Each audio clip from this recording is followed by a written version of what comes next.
Today I'll be going through and showing you step-by-step instructions on how to install and change the ink cartridges into the Canon PIXMA MG3620.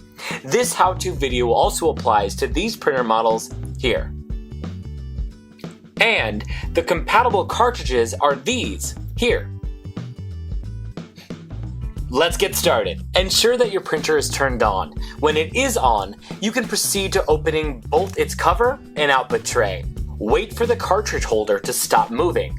The head cover will then automatically open. Use the cartridge lock lever to release the cartridge. Pull the cartridge towards you. If you are installing the ink cartridge on a brand new printer, be sure to remove the placeholder plastic tabs before you try to install the ink cartridges. If you are replacing empty ink cartridges, be sure to remove the old cartridges before starting. You can even take your empty cartridges to an office supply store near you, or mail them into the printer manufacturer, free of charge for them to recycle the empty ink cartridges.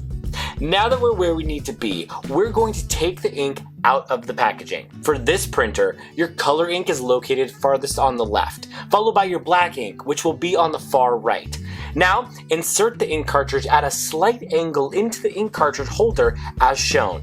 Then, press the bottom of the ink cartridge down until it clicks into place. If it is not fitting in easily, check to make sure you have it the right way up, and that you are inserting it into the correct slot. Be careful not to touch the gold contact points on the cartridge, or it may damage the cartridge. Before printing, you should have the paper output cover closed. Simple as pie. Now you've installed one ink cartridge. Now you'll need to install the other colors the same way you just installed that last one. After you replace all the cartridges that need replacing, close the scanner bed. If turned on, the printer should automatically start recognizing the cartridges being in place and process them to begin the printing process. All done. Now you're ready to print.